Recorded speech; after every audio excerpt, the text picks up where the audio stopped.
Sir ನಾನಿವತ್ತು ಚಿತ್ರದುರ್ಗದ Venkateshwara theatre ಅಲ್ಲಿ ಇದ್ದೀವಿ.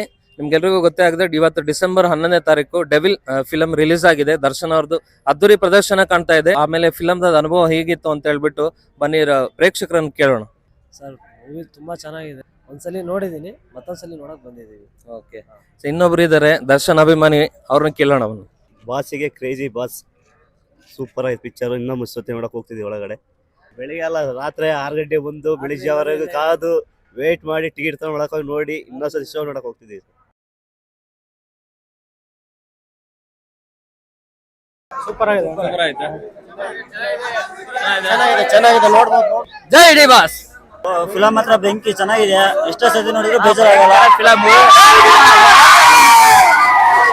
ಸೂಪರ್ ಮೂವಿ, ಚೆನ್ನಾಗೈತೆ. ಸೂಪರ್ ಹೇಳೋಂತದ್ದು ಏನಿಲ್ಲ, ನೋಡಿದ್ರೆ ಮಾತ್ರ ನಮ್ಮ ಬಾಸ್ ಹೆಂಗಿದ್ರು ನಮ್ಮ ಬಾಸೇ. ಮೂವಿ ಚೆನ್ನಾಗಿದೆ. ಬಾಸ್ ಅಂದ್ರೆ ಬಾಸ್. ತುಂಬಾ ದಿವಸದ ಮೂವಿ ರಿಲೀಸ್ ಆಗಿದೆ. ಅವರು ಜೈಲಲ್ಲಿ ಇರಬಹುದು, ಏನಾದ್ರು ಮಾಡೋದು, ತಪ್ಪೊಂದು ಮಾಡಕ್ ಸಾಧ್ಯ ಇಲ್ಲ. ನಮ್ಮ ಬಾಸ್ ಯಾವತ್ತೂ ತಪ್ಪೊಂದು ಮಾಡಕ್ ಸಾಧ್ಯ ಇಲ್ಲ. ಯಾಕಂದ್ರೆ ಜನಗಳು ಮನಸ್ಸಲ್ಲಿದ್ದಾರೆ, ಅವರು ತಪ್ಪು ಮಾಡಕ್ ಸಾಧ್ಯ ಇಲ್ಲ ಸರ್. ಅವರು ಇನ್ನ ಅನಿವಾರ್ಯ ಘಟನೆ ಇಲ್ಲ ಸರ್, ಎಲ್ಲರ ಲೈಫಲ್ಲೂ ಬಂದೇ ಬರುತ್ತೆ. ಸೊ ಅವ್ರಿಗೂ ಒಂದು ಗ್ರಹಣ ನಡೆದಿದೆ. ಅಲ್ಲೊಂದು ಮಾತಾಡ್ತಾರೆ ಸರ್, ಸೂರ್ಯನಿಗೆ ಬಹಳ ಹೊತ್ತು ಗ್ರಹಣ ನಡೆಯುತ್ತಿನ ನಮ್ಮ ಬರ್ತಾ ಆಲ್ರೆಡಿ ಬಂದಾಯ್ತಿನ ಇರೋವರೆಗೂ ನಮ್ಮ ಭಾಷೆ ಯಾವತ್ತಿದ್ರು ಬಿಟ್ಕೊಡಲ್ಲ. ನಮ್ಮ ಭಾಷೆ ಯಾವತ್ತಿದ್ರು ಭಾಷೆ ಕನ್ನಡ ಅವ್ರ ಹೃದಯದಲ್ಲಿ ಹೆಂಗಿದೆ, ನಾವ್ ಹೆಂಗೆ ಶಾಶ್ವತ ಇದ್ದೀವೋ ಅವರು ಸಹ ನಮ್ಮ ಹೃದಯದಲ್ಲಿ ಹಂಗೆ ಶಾಶ್ವತ ಇದ್ದಾರೆ.